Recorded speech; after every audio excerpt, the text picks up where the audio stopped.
Welcome to the Base Face Network.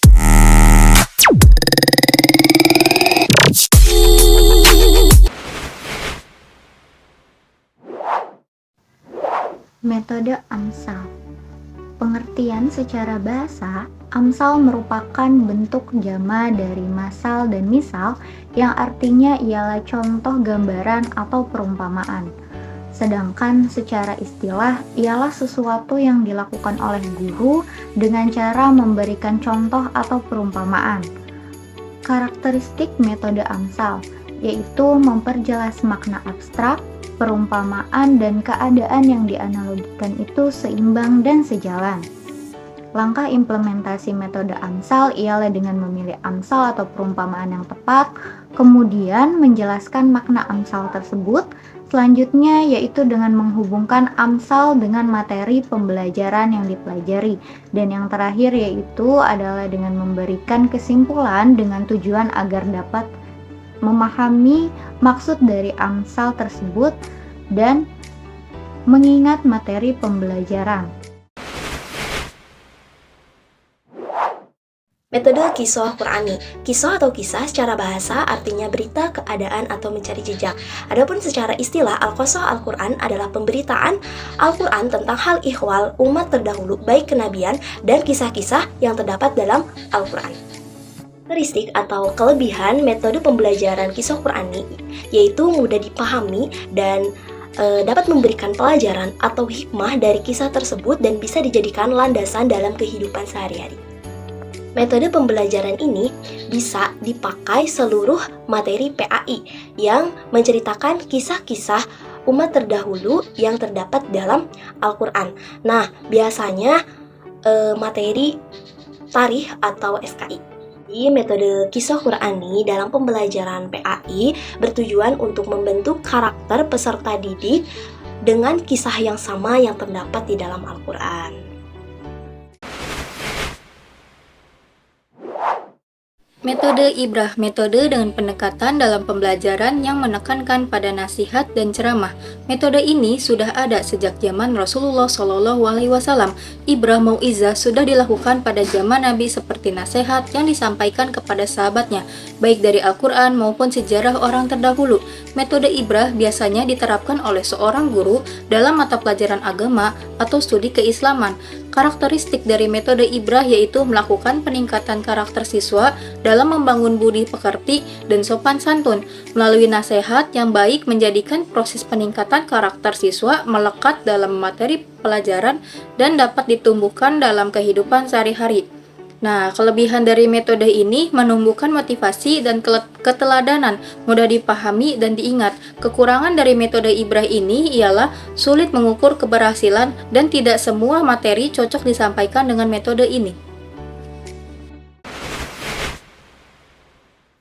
Metode targhib menurut istilah dan bahasa, targhib adalah janji yang disertai dengan bujukan dan membuat ketertarikan terhadap suatu kebaikan, kenikmatan, atau kesenangan akhirat yang pasti dan baik, serta bebas dari segala bentuk keburukan, kemudian dengan melakukan amal soleh dan menjauhi rayuan dunia yang mengandung bahaya atau perbuatan jelek.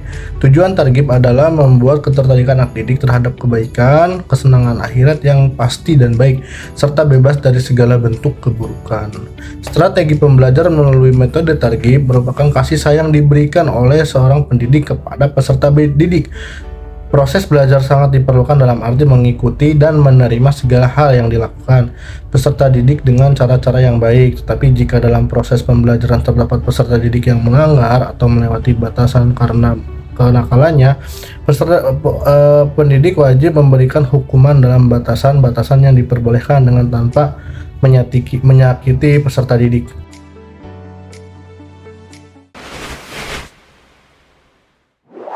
Tarhib berasal dari bahasa Arab, yaitu rohaba yurahibu tarhiban, yang berarti menyambut dengan kelapangan hati.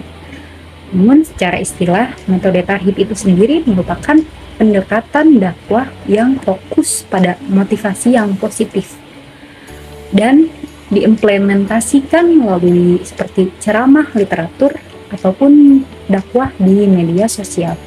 Meskipun memiliki kelebihan yaitu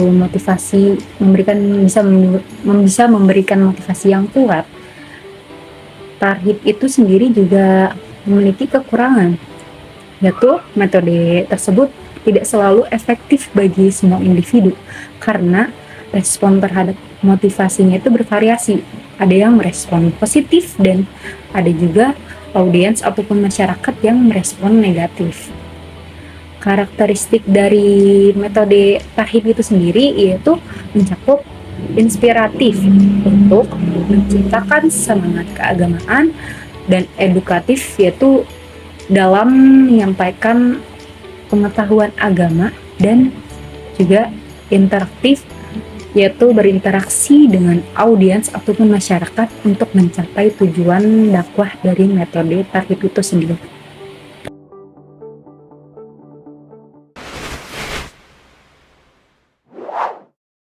Definisi metode sosiodrama, masyarakat, drama keadaan. Metode sosiodrama adalah penyajian bahan dengan cara memperlihatkan peragaan, baik dalam bentuk uraian maupun kenyataan. Teori metode sosiodrama ditemukan oleh Georges Charles Jacob Moreno, seorang psikiater Austria sampai Amerika. Dia anggap sebagai pencetus sosiodrama pada tahun 1920. Moreno mengembangkan teknik psikodrama untuk membantu pasiennya yang mengeksplorasi masalah.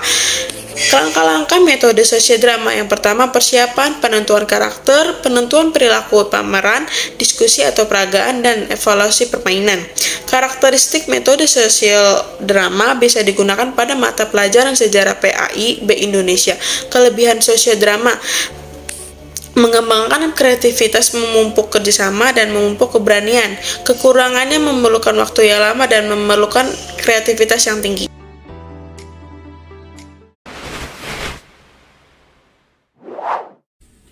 Di sini saya akan menjelaskan tentang metode-metode pembelajaran. Yang pertama, metode pembelajaran metode Amsal, yang mana metode Amsal ini digunakan oleh guru untuk memberikan contoh-contoh kepada muridnya, yang mana contoh-contoh ini memudahkan si murid untuk memahami pelajaran. Contohnya seperti guru memberikan amsal, memberikan contoh, memberikan perumpamaan. Contohnya ketika kita belajar, ya, ada pepatah mengatakan belajar di waktu kecil bagaikan mengukir di atas batu, dan belajar di waktu besar bagaikan mengukir di atas air. Nah, itu guru memberikan contoh yang spesifik, contoh yang konkret tentang bagaimana pembelajaran. Lalu ada yang kedua, yaitu metode Ibroh Mau'izoh, yang mana metode Ibroh Mau'izoh ini si guru atau pengajar memberikan nasihat-nasihat kepada muridnya. Entah itu nasihat ketika si murid melakukan hal yang tidak baik, ataupun ketika si murid sedang biasa-biasa saja. Supaya apa? Supaya nanti ketika nasihat ini dilaksanakan oleh si guru, itu menjadi kesan bagi muridnya tersendiri. Yang ketiga itu ada metode metode Qur'ani, yang mana metode Qur'ani ini mengambil dari beberapa kisah-kisah Al-Quran, kisah-kisah para nabi yang ada dalam Al-Quran, ataupun kisah-kisah sahabat-sahabat yang bersifatnya baik untuk murid.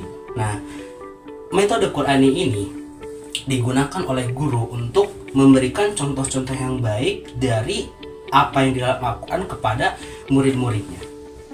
Lalu yang ketiga ada metode targhib dan tarhib, yang mana targhib dan tarhib ini merupakan metode yang dilaksanakan oleh guru dengan cara memberikan reward ataupun punishment, memberikan reward kepada murid yang memang ketika pembelajaran itu aktif dalam bertanya ataupun menjawab, dan memberikan punishment ketika si murid ini tidak